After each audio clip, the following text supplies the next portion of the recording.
మీ ఎలాంటి వ్యాపార ప్రకటనలకైనా వెంటనే మా ఛానల్ సంప్రదించండి. అందరికీ శుభాభినందనలు. వృశ్చిక రాశి వాళ్ళకి ఈ జూన్ 2026లో అడుగు పెట్టేశాం కదా. ఈ 2026 జూన్లో ఎలా ఉంటుంది, ఎలాంటి సవాళ్ళను మీరు ఎదుర్కోబోతున్నారు అనే విషయాలు చూద్దాం. ముఖ్యంగా విశాఖ నక్షత్రంలో 4వ పాదము, అనురాధ నక్షత్రంలో 1, 2, 3, 4 పాదాలు, జ్యేష్ఠ నక్షత్రంలో 1, 2, 3, 4 పాదాల్లో జన్మించిన వారు వృశ్చిక రాశి వారి కిందకు వస్తారు. వృశ్చిక రాశి వారు అనగానే మనకు ముందుగా గుర్తుకు వచ్చేది వాళ్ళ పట్టుదల, దేన్నైనా సాధించాలనే కసి. మీరు పైకి చాలా ప్రశాంతంగా ఉన్న మనసులో ఎప్పుడూ పెద్ద సముద్రం లాంటి ఆలోచన ప్రవాహం నడుస్తూ ఉంటుంది. ఒక పని చేయాలంటే మీరు ఫిక్స్ అయితే ఇక వాళ్ళను ఆపడం ఎవరి తరమో కాదు. ఒకరిని నమ్మితే వాళ్ళ కోసం ప్రాణాలు ఇవ్వడానికైనా తెగించేటువంటి లక్షణం వీళ్ళు సిద్ధపడతారు. నమ్మక ద్రోహం చేస్తే మాత్రం బాగా గుర్తుపెట్టుకుంటారు వీళ్ళు. వీరికి నాయకత్వ లక్షణాలు పుట్టుకతోనే వస్తాయి. ఎలాంటి విపత్కర పరిస్థితులైనా సరే బెదిరిపోకుండా ధైర్యంగా ఒక సేనాధిపతిలాగా నడిచే లక్షణం వృశ్చిక రాశి వారికి ఉంటుంది. చాలా సీక్రెట్గా కూడా కొన్ని పథకాలు రచిస్తారు. వీరికి కోపం వచ్చినా ప్రేమ వచ్చినా అది 100% బలంగా నిజాయితీగా ఉంటుంది. ఎవరైనా ఏదైనా దాచాలనుకుంటే తమ పదునైన చూపులతో ఆ నిజాన్ని ఇట్టే పసిగట్టేస్తారు. అలాంటి అద్భుతమైన శక్తివంతమైన రాశి వీళ్ళది. ఇక ఈ జూన్ నెలలో గ్రహస్థితి ఎలా ఉంటాయంటే, ప్రధాన గ్రహాలైన రాహువు యొక్క స్థితి మీకు అంతగా అనుకూలంగా లేదు. అయితే దేవగురువైన బృహస్పతి మీ రాశికి 9వ ఇంట భాగ్యస్థానంలో ఉండటం వల్ల మీకు ఎంతో కలిసి వచ్చే అంశం. ఇక కర్మకారకుడైన శని భగవానుడు 3 మరియు 4 ఇంట అధిపతిగా ఉంటూ ఈ నెలలో మీకు రాశి నుండి 5వ ఇంట సంచరిస్తున్నాడు. దీనికి తోడు కేతువు 11వ ఇంట ఉండటం మీకు చాలా అనుకూలమైన ఫలితాలు ఇస్తుందని చెప్పవచ్చు. గ్రహాల కలయిక వల్ల ఈ నెల మొత్తం మీకు ఒక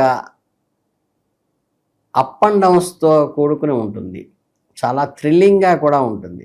మీ కెరీర్, ఉద్యోగం మరియు వ్యాపార సంగతి చూసుకుంటే బహుశా ఇంట్లో ఏదైనా రిపేర్లు రావటం లేదా బంధువుల కోసమనో ఇంట్లో కొన్ని వృధా ఖర్చులు కూడా ఇప్పుడే వస్తాయి. మీరు కనుక వ్యాపారం చేస్తుంటే గురువు అద్భుతమైన స్థితిలో ఉండి మీ చంద్రరాశిని చూస్తున్నాడు కాబట్టి విపరీతమైన లాభాలు గడిస్తారు. ఈ నెలలో మీకు ఏదైనా పెద్ద ప్రాజెక్టులో లేదా భారీ వ్యాపారంలో పెట్టుబడులు పెట్టడానికి ధైర్యంగా అడుగు ముందుకు వేస్తారు. తద్వారా మంచి లాభాలు చూసి ఆరోగ్యం విషయానికి వస్తే 9వ స్థానంలో ఉన్న గురువు మీ రాశిని చూడటం వల్ల మీ ఆరోగ్యం బేషుగ్గా ఉంటుంది. మీలో ఎక్కడ లేని కాన్ఫిడెన్స్, పాజిటివ్ ఎనర్జీ వస్తుంది. 5వ ఇంట ఉన్న శని మరియు 4వ ఇంట రాహు వల్ల అప్పుడప్పుడు కొద్దిగా అసౌకర్యాలు కలిగిస్తారు. ముఖ్యంగా నిద్రలేమి సమస్యలను, తిన్నది సరిగ్గా అరగకపోవడం లాంటి సమస్యలను, అజీర్తిని కలగజేస్తారు.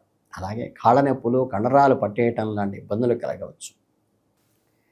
ఇక 10వ ఇంట ఉన్న కేతువు ప్రభావం వల్ల దేవుడి ఆశీస్సులు మీకు పుష్కరంగా ఉంటాయి. దీనివల్ల మీకు ఆధ్యాత్మికంగా ఉపయోగపడతాయి. జ్ఞానం పెరుగుతుంది. దైవతించడం వల్ల మీ మనసుల్లో వచ్చే ఆటంకాలు తొలగిపోయి మంచి ఫలితాలు కూడా సాధిస్తారు. ఇక వ్యాపార ఉద్యోగులు, అధికారుల మధ్య సంబంధాలు, చర్చలు జరుగుతాయి. దీనికోసం కాస్త ప్రయాణాలు చేయవలసిన విషయం, ధన వ్యయమయ్యే విషయం కూడా ఉంది. మీ వృత్తిలో సంతోషాన్ని, కార్యసిద్ధిని ఇవ్వడానికి ఉపయోగపడుతుంది. ఇక డబ్బుల గురించి, మీ ఆర్థిక పరిస్థితుల గురించి చెప్పాలంటే జూన్ నెలలో మీకు పండగనే చెప్పాలి. భాగ్యస్థానమైన 9వ ఇంట గురు భగవానుడు ఉండటం వల్ల మీ చేతిలో డబ్బు సాఫీగా ఎలాంటి ఆటంకాలు లేకుండా సాగిపోతాయి.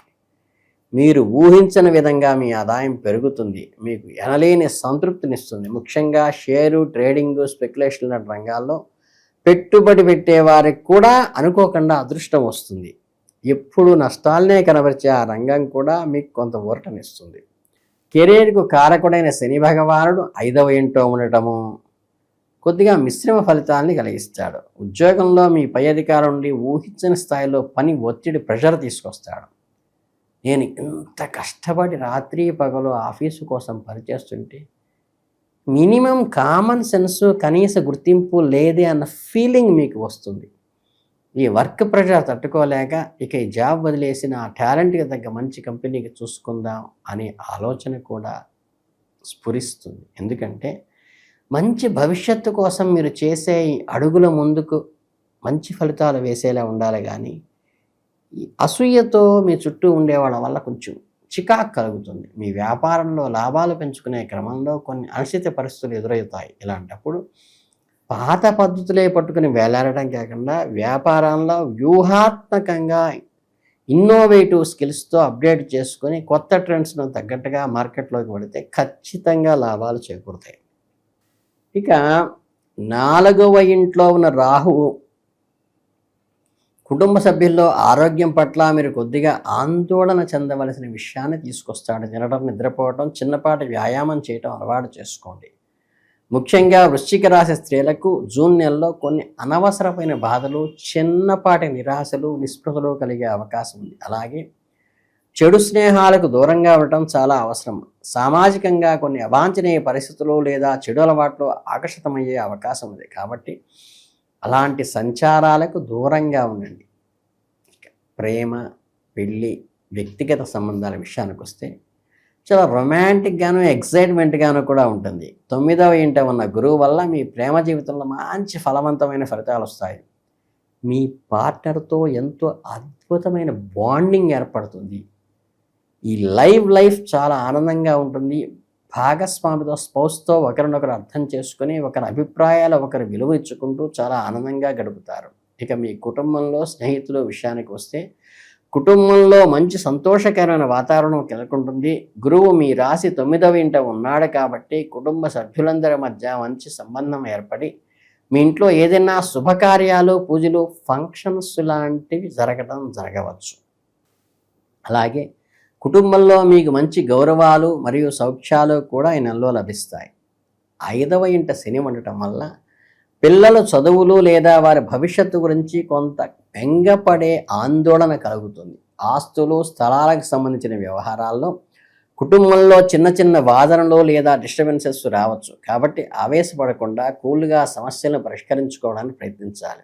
చివరగా నేను మీకు ఇచ్చే సలహా ఏంటంటే ఈ జూన్ నెలలో వచ్చే చిన్న సమస్య నుండి బయటపడటానికి, అద్భుతమైన ఫలితాలు సాధించడానికి మీకు కొన్ని పరిహారాలు ఇస్తాను. ప్రతిరోజు ఓం కేతవే నమః అని, ఓం రాహవే నమః అని రాహుకేతువులకు చక్కగా విధిగా పూజ చేయండి. ఓం మందాయ నమః, మందుడు అంటే శని భగవానుడు కూడా జపం చేయండి. ఇలా చేయటం వల్ల గ్రహదోషాలన్నీ తొలగిపోతాయి. మీ పనులన్నీ నిర్విఘ్నంగా పూర్తవుతాయి. వృశ్చిక రాశి ధైర్యం, పట్టుదలతో జూన్ 2026 నెలలో మీకు అనుకున్నది సాధించి విజయపథంలో దూసుకుపోవాలని మనస్ఫూర్తిగా కోరుకుంటూ, మీకు ఆయురారోగ్య అష్టైశ్వర్యాలు కలగాలని కోరుకుంటూ ధన్యోస్మి. శుభమస్తు. లోకా సమస్తా సుఖినో భవంతు.